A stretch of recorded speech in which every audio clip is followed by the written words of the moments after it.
All right, all right. It's that time. Cell frame after dark. Why self life? Yeah. We got London on the track. Nigga, hustles don't stop, they keep going. You can lose your life, but it gon' keep going. Why not risk life when it's gon' keep going? Yeah. When you die, somebody else was born, but at least we got to say we run on the vision, we run on the money, we run on the vision, we run on the money, we run on the vision, we run on the money. We run on the vision, we run on the money, we run on the vision, we run on the money, we run on the vision, we Yeah, run on that's right. That's right. We're running up some digits here in the land of decentralization. The word of the day is decentralization. Hey, might not sound hot these days. Everyone's kind of, maybe it's a little bit of a buzzword, but we're going to go deep. What is happening in this world around this idea of decentralization? What's the history? What's Cellframe doing to drive forward decentralization? I'm feeling diplomatic today. I think this kind of struggle between centralization and decentralization, I think it's a win-win scenario. Sometimes in economics, people tend to think that some things are a zero-sum game. More and more, I think people are starting to see the win-win propositions that are happening.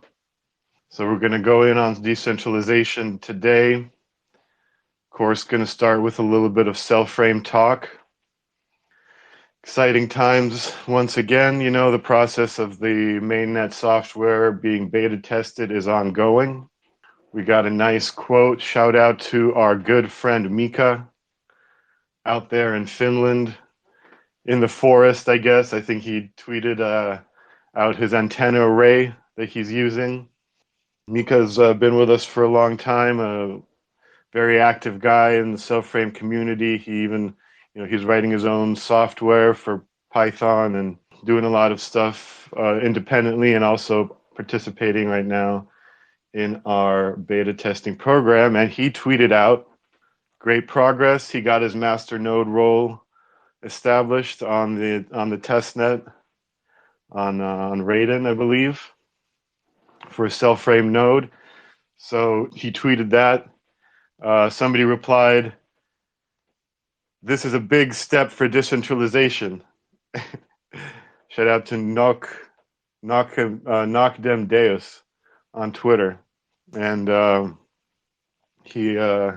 I think it is. It's a big step for decentralization. We've got our community running nodes on the release candidate. It's a big step for decentralization as a whole, because Cellframe does have a truly decentralized nature to it that we've already talked about, but I'm going to go more into today. Yeah, so shout out to Mika out there running his node in the woods of Northern Europe. Another reply to his tweet, someone asked how the beta testing is going and if he's impressed with what he's testing. That was the reply from Sebastian. And Mika answered, it's going well. I have always been impressed because you need to have a big pair of balls to write this type of blockchain in C. And there we go. This is a guy who truly understands what's going on with Cellframe, and he's letting the people know that this code that we're unveiling right now, we're in the process of beta testing. It's a unique piece of code. It is a full third generation blockchain with some really cool scalability functions, a unique implementation of sharding technology, P2P interoperability between chains, and it's written in pure C, and obviously it's a big challenge. The C aspect of it makes it harder, but it also makes it powerful and potent, as people can, use a software that interacts directly with their machine, has full control or has full access to the capabilities of the machine, allowing it to be lighter, faster, etc. So yeah, decentralization. We got the nodes up and running. It's a big step for decentralization of Cellframe itself. We've got nodes going to be operating all across the world rather than just the ones the team has put up so far. and it's going to be an interesting process. I'm looking forward to it. Getting people more involved once the kind of voting aspects of everything kick in. That's going to be really fun.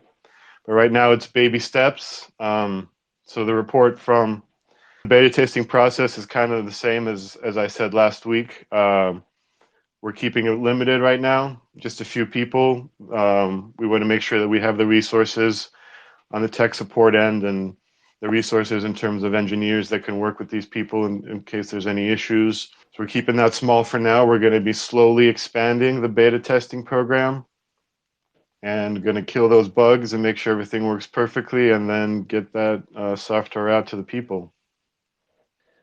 All right, all right. I think that's pretty much what I can say about the mainnet at this point. We had another question come in online. Also, Sebastian, shout out about the extent to which we can incentivize putting liquidity into the new contracts for Cell and Kel. I believe that's what he's talking about. Apparently there's not a lot of liquidity yet in the new contracts, and he proposes that the team do something to push that forward. Now, we realize that at this point, the incentives, which obviously the new contract has its own incentives in terms of being a lower fee contract. Right now people probably don't want to spend the fees to move it over. If you have good suggestions on how exactly we should go ahead and move forward with promoting that transfer, I'm not so involved in those aspects of in terms of tokens and contracts, but I will try to get some information on that. Just right now, we're just encouraging people to go ahead and migrate. I do believe that in fact, I know that the Cellframe bridge works on the old contracts and the new contracts. So in terms of you bringing your cell or your Kel onto the native network, you can do that from either contract. We do support both of those contracts. So yeah, I think we're gonna also, we've had questions about market making stuff. I've had some users come in and into different chats and into my DMs asking me about sort of market making issues that they've noticed with some of the tokens out there. My response about that from the head of the team heads, the founders, is that we are planning some market making initiatives that's going on behind the scenes. Obviously, it takes resources, but yeah, basically, if you are concerned about either contract issues or liquidity issues or market making issues around the Cell and Kel tokens, that is something the team is aware of and is planning to put some resources behind that in the near future. Yeah, so that's those are kind of the news items of the day in terms of Cellframe talk. If anyone feels like jumping in here at any point, I'm happy to take any comments. Tweet at me. That would be awesome. Happy to continue this conversation at any time during the live events or not. All right, so let's get back to this concept of decentralization. First of all, I want to once again highlight the concept of TDApps that has been built into the Cellframe network. And it's in fact a proposal for a new step in decentralization in general. We call them true dApps. This is kind of a term that was coined by the Cellframe team. And just to let you guys know a little bit about the structure of that, right? So we know about dApps. They are apps which function on a blockchain. They can bring rewards to people within for service providing and stuff like that, taking advantage of the blockchain for incentivization for different services. However, what we think of as dApps are actually not distributed in a true sense, which is why we created that idea of TDApps. And dApps have a smart contract, a single smart contract owner, and that controls the functioning of the service. And obviously that causes risk. A big thing about decentralization is One of the big things that people talk about is reducing counterparty risk. Um, Decentralized systems are also more secure. We'll talk about that also a little bit with.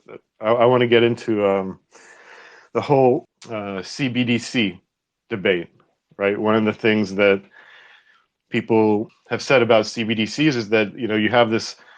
Uh, if you create like a sort of a digital US dollar, it creates security risks because you're going to have people attacking it, right?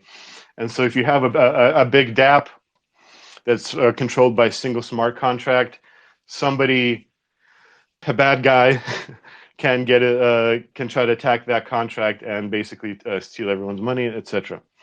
So the fact is that TDApps, which are running now in test form, or which will run on the Cellframe blockchain, TDApps are not smart contract based, which involves this idea of conditioned or possibly conditional transactions. I think the correct term is conditioned transactions. But when you get cut to the chase, TDApp doesn't have a single private key. It's actually just a plugin that runs strictly inside of the system and doesn't rely on any kind of smart contract. So it's a kind of a server client model with a plugin. And the backend for that plugin are Cellframe nodes. There has to be an approval system for these TDApps, and they have to be open source, the code for it, right? But once that open source plugin essentially is running on the network, there's no single smart contract owner. So there can be different kind of democratic processes involved in creating rules for that smart contract. So once the community decides on how to allocate fees, etc., the nodes that are running the service and the nodes that are supporting the network, right? Those are two different roles. Those nodes will just accrue those funds, and it's not controlled by a single smart contract. And you basically can't be hacked from a single entry point, and it can't be killed, right? So, and we've already talked about kind of the services that are being planned for on Cellframe. We already have a VPN service, Kel VPN. Shout out Kel VPN. They are bringing you my voice right now on the internet. Great service. I use it every day. Download Kel VPN. It's a good looking app. It works great no matter where you might be in this world and be needing VPN services for whatever reason. All right, so yeah, so this kind of radical decentralization system. So Cellframe obviously is pushing forward that barrier or that concept of decentralization, right? And of course, in the cryptocurrency field, there's kind of your ultimate decentralized people, which is a lot of us, and they're the people that are actually developing things like CBDCs, and believe that there's value to that as well. And right now, like I said, I'm feeling diplomatic. I think we should look at it as a win-win proposition, right? So if there is a kind of a CBDC system built, and then there's also a decentralized system, maybe that's more of like a win-win situation. Just again, I want to touch on one more thing about Cellframe services and decentralization. We're in this AI craze right now. Chat GPT is all over the news. We've got Musk saying that it's a huge threat to civilization. We need to put the brakes on it at least. Hey, that's great. Somebody somebody ran one of these recordings of one of these Twitter Spaces through some kind of like AI-based translation, like podcast translation app. Shout out to whoever that was. Translated my talk into Russian, and the result was like pretty bad. It actually had some really bad, included some really bad advice that involved like that you can sell your coins instead of staking them. It was just a mishearing and a mistranslation. But it was pretty funny. But I mean, yeah. Anyway, so shout out to people who think that AI is going to kill everybody. And then also shout out to my real life authors and translators out there who create content much better than that stupid ass AI can actually do ever. Well, anyway, that's another debate that I can get into in terms of like how good is actually AI at mimicking language. That's a philosophical debate for another day, perhaps. Anyway, so yeah, what I was getting at with the AI was that we have huge demands on AI. You know, lots of teams out there working on it. Huge, and that causes huge demands in computing power. And this is something I already mentioned before, but I just want to reiterate. It's, you know, Dimitri and the team are putting together a structure, a framework for one of these plugins, a truly decentralized app for AI, right? And so that includes, as I mentioned, also pooling resources, pooling data, creating a distributed data set, right? Some of these other big AI companies are using big data. There was a story about a guy who quit, uh, who quit the Google Bard AI project because he found out that they were harvesting data from Chat GPT, and I guess this guy was a purist. You got people leaving Google to go to Chat GPT. Anyway, this whole AI boom.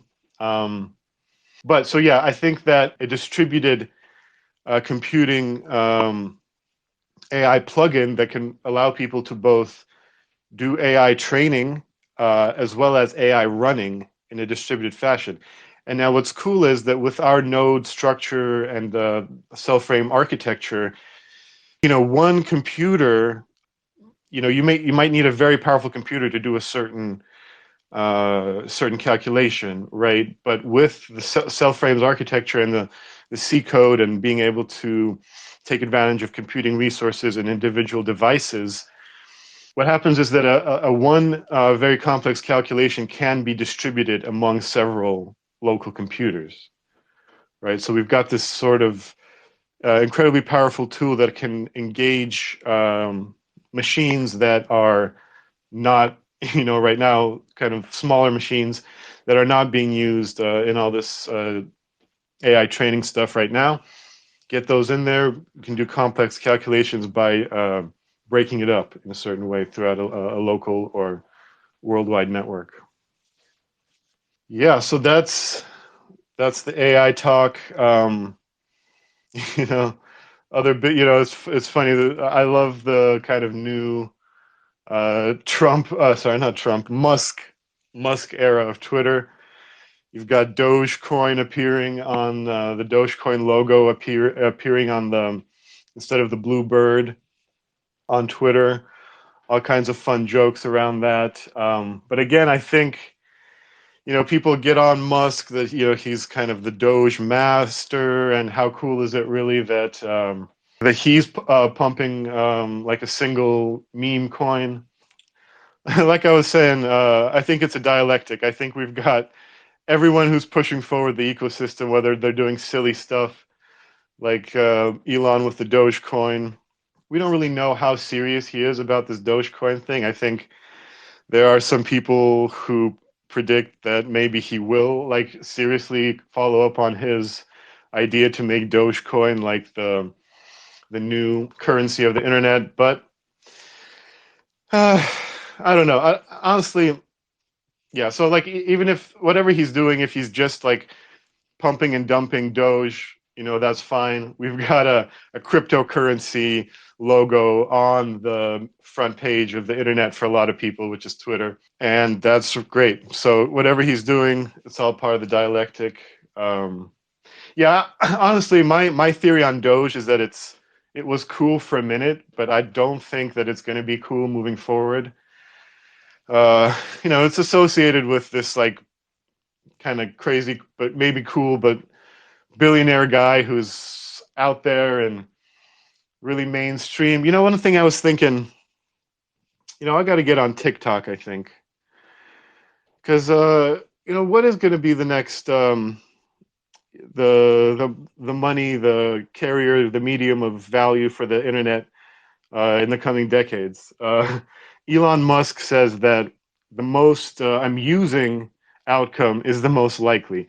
Now, I like that theory to a certain degree. I think that theory goes along with the whole Dogecoin to the moon kind of theory, but I don't know. I don't really believe in Doge and its ability to take over.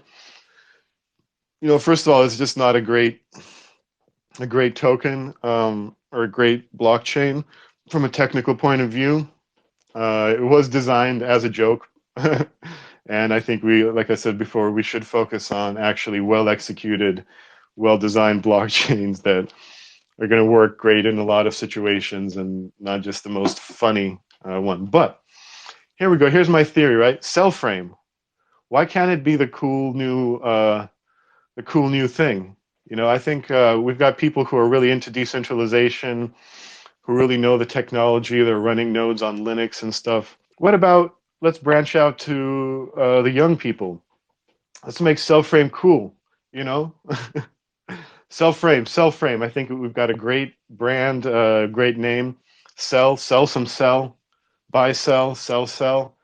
We got a great little app, dashboard, cell frame wallet. Get the kids running that stuff. Because obviously the U.S. dollar. I'm going to get into a little bit more about this whole dollar hegemony thing, which is an interesting story that's been unveiled, kind of evolving over the past few weeks. But yeah, the U.S. dollar, no one wants to use a dollar. It's kind of old. It's got old dead presidents on it. It's kind of like you got a greasy dollar bill in your hands. I don't think the digital native generation is really going to want that. So, is it going to be Bitcoin? Doge, right? What's the brand that's going to catch everyone's eye and ear? Cell frame, cell frame, cell frame. Buy, sell, sell, sell. All right. We get the kids on TikTok. We get a nice cell frame dashboard app in their hands, and they're like, "Hey, man, yeah, can I get a sip of your energy drink?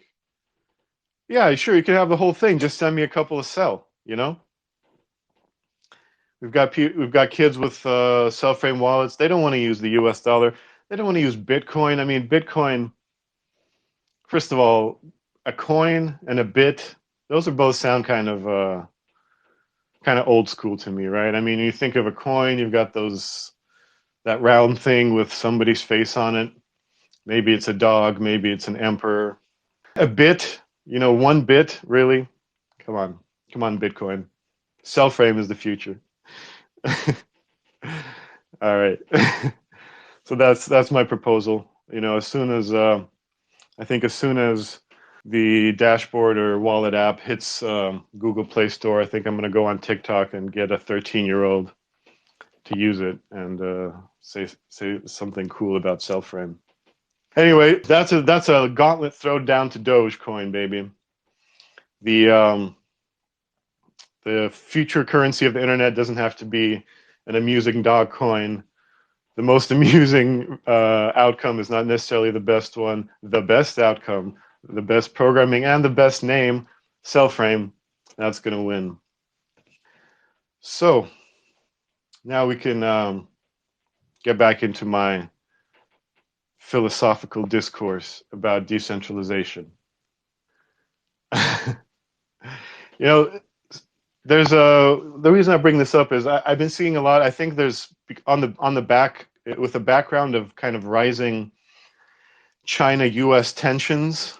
People, I don't know if it's coming from China. I think honestly, it's mostly coming from the U.S., who are kind of used to being a global hegemon and are just implicitly threatened by the economic rise of China.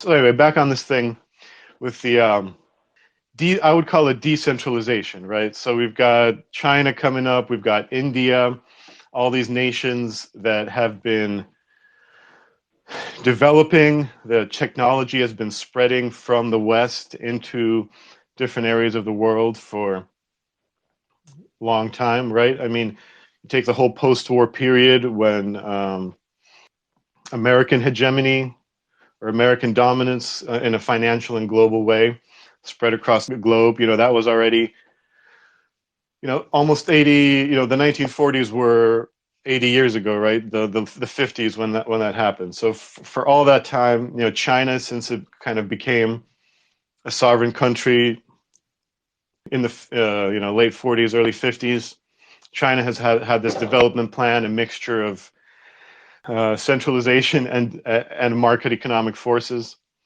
So we've got this whole kind of wave of decentralization, and we've got Bitcoiners talking about the demise of the U.S. dollar. I think it's fun to go on, whenever like something bad happens in the global financial system, or like you've got these kind of global realignments happening. A lot of talk about a new BRICS currency emerging. Will we have a kind of a new financial system established, the kind of Bretton Woods 3? There's all these theories out there about what's going to happen. And obviously, I think something is going to happen.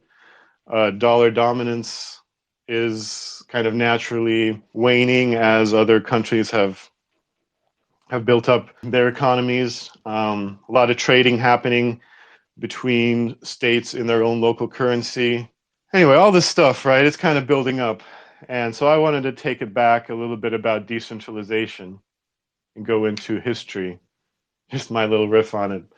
But actually, first, I wanted to take it back a little bit before I get too out there in the histories about the idea of a decentralized ledger or a distributed ledger, right? What is the history of the ledger? Now, this is something that one kind of historical moment that I wanted to point out about this. So, ledger originally, right, was just a book.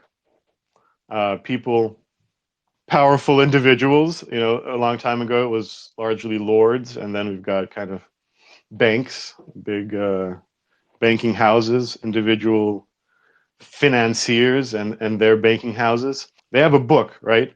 Red, black, plus, minus column. They write, this guy took out this much money, this guy put in this much money. And the centralization of that ledger is kind of the physical ownership of that ledger is very important, right? For a bank, you need to have big walls. You need to have that ledger laying there, often under armed guard, right? And this is because if someone takes it, right, we have you can't let just anyone change the ledger, right? And our financial system now is kind of the same. We have individual ledgers that's sitting on computers in different banks, and they have an interbank communication system where they kind of send each other telegrams saying, well, this guy has this took this much money out and send it there. So here's an interesting moment about ledgers. Back in the French, when there were revolutions against the old aristocratic order, so this happened, I think, in the French Revolution, and then also in the early days of the Russian Revolution, when there were kind of peasant uprisings. The peasants would attack the peasants who were uprising would attack the landlord, right? These aristocratic hereditary landowners that owned huge swaths of the country. And they would maybe, steal some candlesticks or whatever, but sometimes their main goal was to take that ledger and burn it, right? Because a lot of these serfs, so in Russia, some people don't know, but many people do, that slavery in the US and Russia ended around the same time in the late 19th century.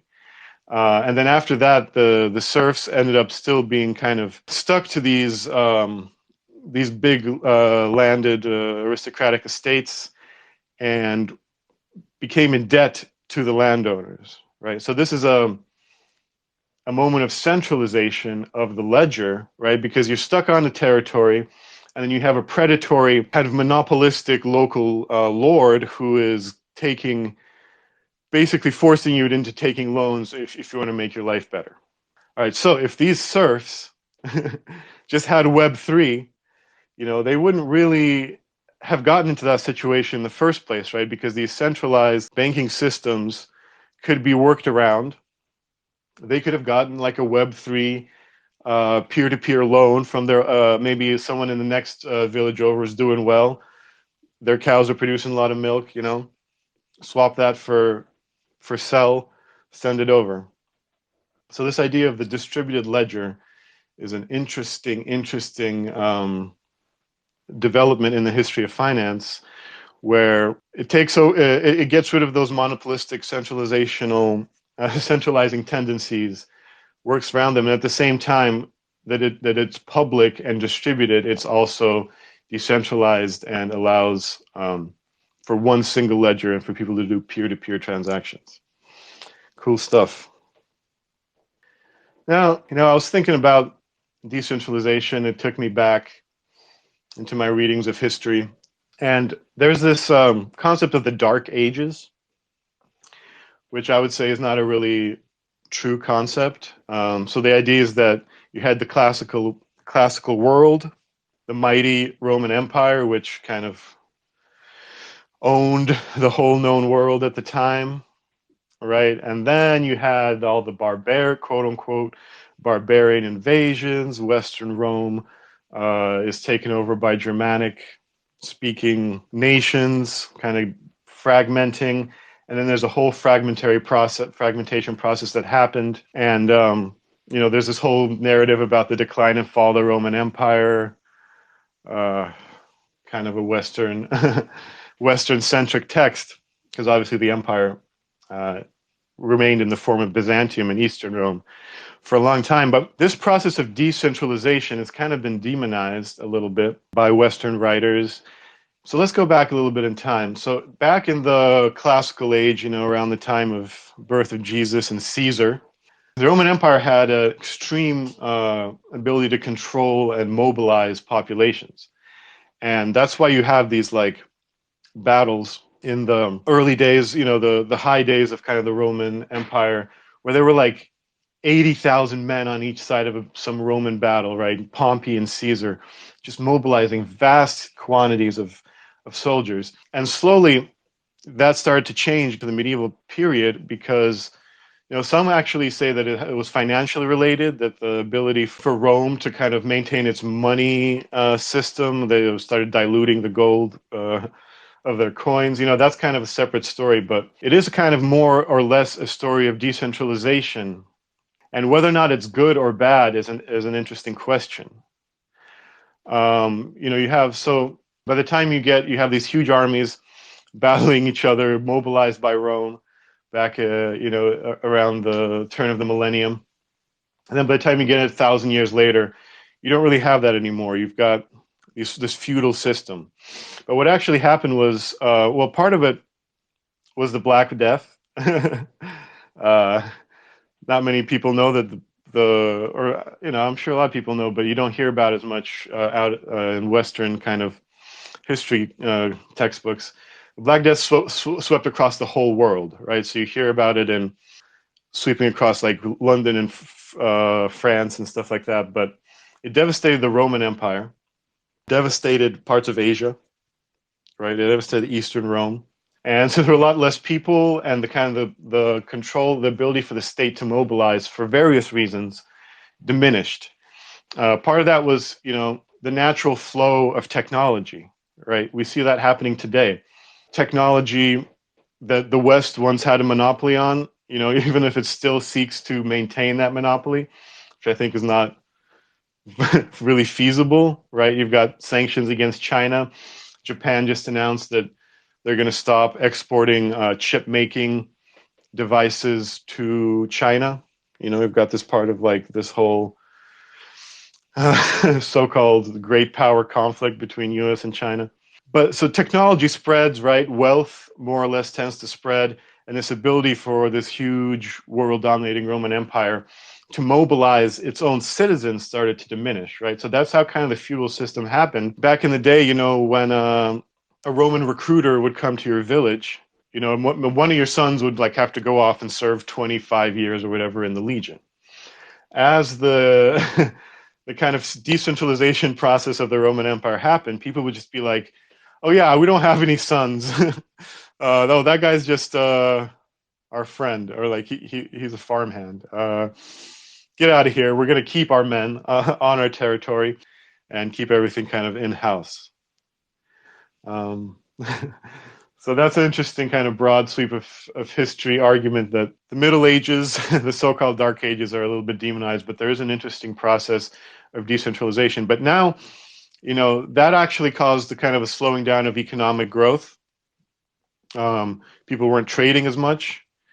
And right now, I think it's really interesting, this kind of decentralization 2.0. I think maybe we could call it even like medieval, well, I don't want to call it feudalism, but yeah, a decentralization 2.0, where actually we have a decentralized financial system in the works that is more or less conducive to international trade, right? So we don't need to have a single global currency in terms of like a nation state. We don't need to have a single empire in order to promote trade. As the dollar kind of hegemony, the dollar as a reserve currency starts to decline, more and more countries are trading locally in their local currencies. We've got, money flowing through the crypto sphere internationally. I think CBDCs, one cool thing to say about them is that if they're done on a kind of a national level, they do increase the ability for local international trade to happen, because international settlements are so complicated. And so we've got kind of, yeah, this decentralization 2.0 that's happening, and let's look at decentralization from different angles.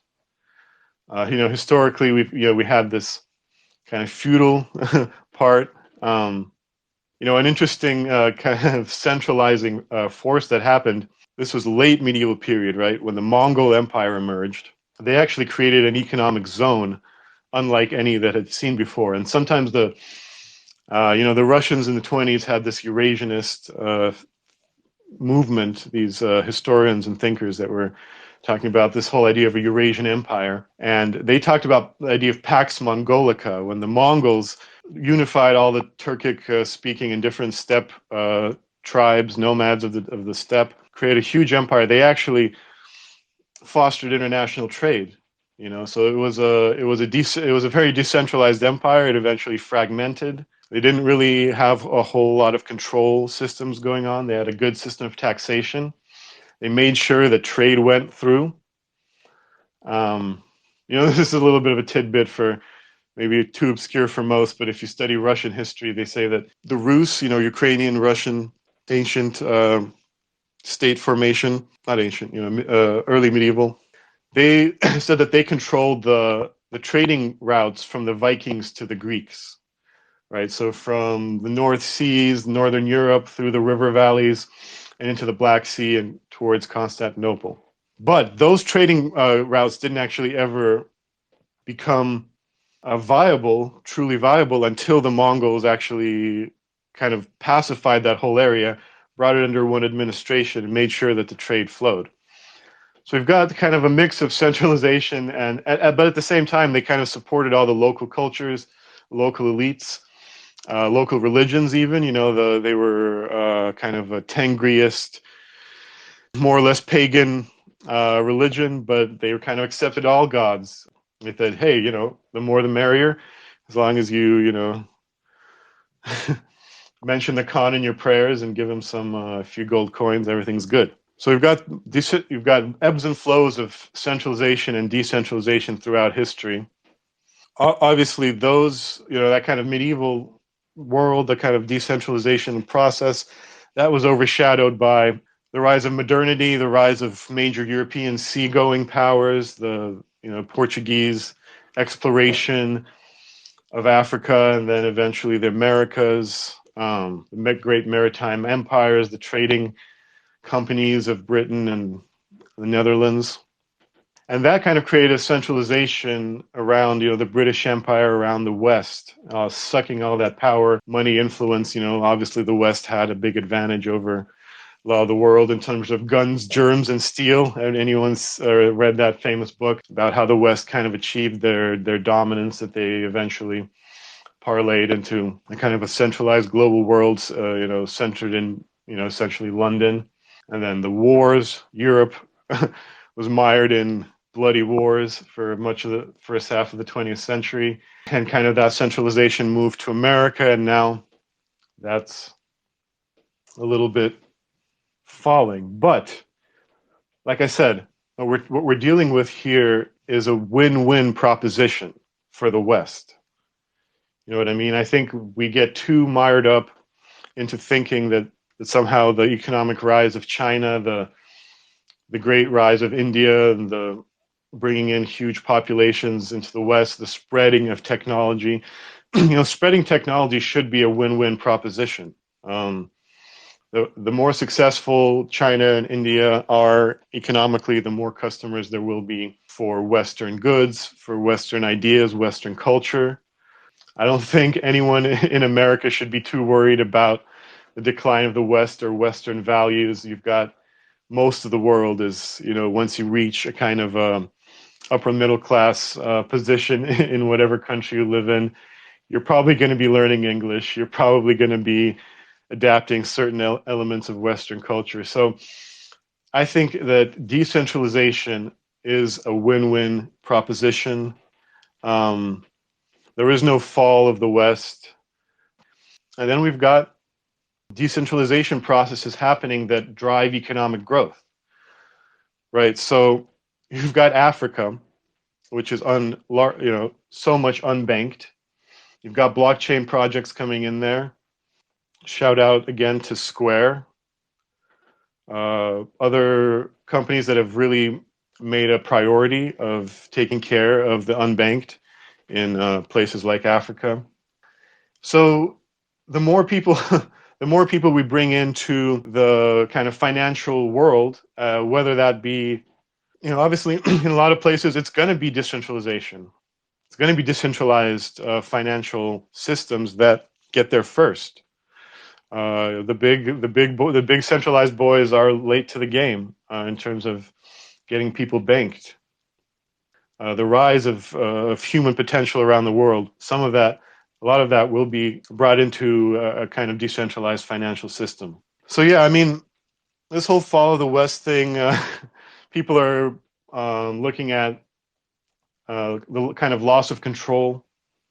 Christine Lagarde made headlines this week going on to talk about how the ECB needs to switch to centralized digital currency, the CBDC, in order to maintain its control. But you know what? I think we got to aim for a win-win situation. We got to aim for a situation where maybe, those centralized boys are going to do their thing, and we need to support the aspects of that are going to be beneficial for everyone. I think that the panic around CBDCs, some of it is warranted.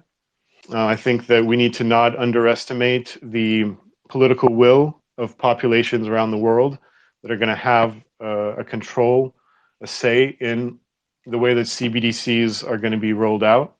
So yeah, I think that right now I'm just going to be real diplomatic today.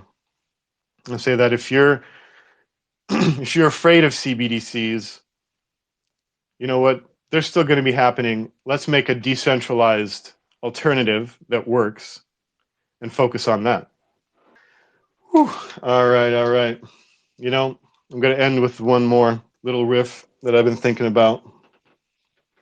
I mentioned on past streams about this idea of the dialectic and kind of when and the idea of kind of universal brotherhood emerges into the world. All right, this is getting a little crazy, but yeah. So the idea of kind of like a fairer system, right? A system where everyone is recognized and cares for each other and supports each other. The idea that that is launched into the world, it kind of already exists.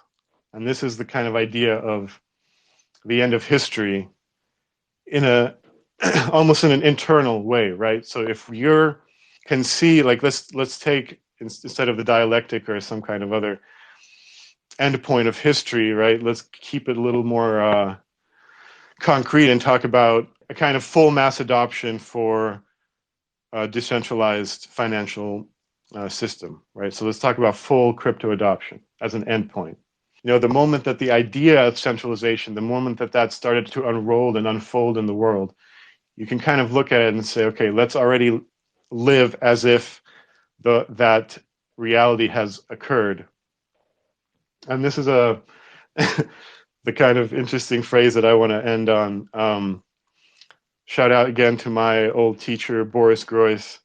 He wrote about this guy named Alexander Kojev, and he's a famous philosopher. Actually, he's been covered a lot more lately, in terms of being super influential on the 20th century thinkers. You know, all the French thinkers like the surrealists, and even like, you know, Foucault, all those people, Jean-Paul Sartre.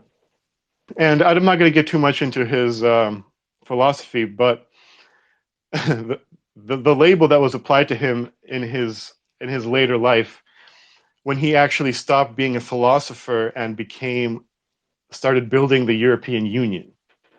So this is a guy who became a bureaucrat after living a very adventurous life and being very influential as a philosopher. So this guy, he had this moment where he realized that, you know, sort of revolutions had happened all over the world, and we were living in a kind of moment where the world was catching up to the revolution that had happened, a kind of revolution of, well, he would say universal brotherhood, but, you know, let's say, you know, peer-to-peer finance. And by becoming a bureaucrat, what Boris Groys calls him is a romantic bureaucrat. So what is a romantic bureaucrat? A romantic bureaucrat is an individual who is already administering a system that doesn't yet exist, really, right? So we have Bitcoin. We actually do have, you know, we have Self-Frame. We do have kind of a working international decentralized financial system, but it's not really reached that mass adoption level. But we, as people in the crypto space, are romantic bureaucrats, right? You know, Boris Groys talks about how people in the art world are kind of like this. They're like, if you go to any kind of city in the world, it's like Sao Paulo, Brazil, or, you know, Shanghai, China, or New York, New York. You've got these art people working in the art museums and curators. They're kind of like acting as if we live in a global, you know, kind of a transparent global space. Uh, ignoring the fact that, you know, the nation state, you know, borders and financial systems are still extremely fragmented. And that's what I love about being in blockchain. I feel like I am doing this role of a romantic bureaucrat. So we are coming together to design systems, to run them. You know, people, obviously amazing systems are being created in terms of democratic participation in technology right now. The whole DAO system, the way that, you know, for example, a network like Self-Frame is designed to be distributed and have user input on the rules of the system, kind of voting system. All that stuff is happening. We've got all these lots of crazy kind of suggestions on how the world could be run in a kind of a crypto environment. We've got cities, experimental crypto cities arising. I think there's, you know, there's one being built in Nevada, in South America. I can't remember. I think, was it Argentina? Someone had a project where you've got a volcano that like feeds the city and runs everything on cryptocurrency and stuff like that. So yeah, let's continue all to be romantic bureaucrats. Let us build the systems of the future. Going to keep an eye out for get your metal, get your equipment ready to participate in the decentralization experiment that is going to be the rollout of the Self-Frame mainnet. Like I said, we will slowly be expanding that beta testing group. So get in line, get your metal ready. All right, baby. That's it. No follow the West. It's a win-win scenario. Let's keep it going out there. Peace.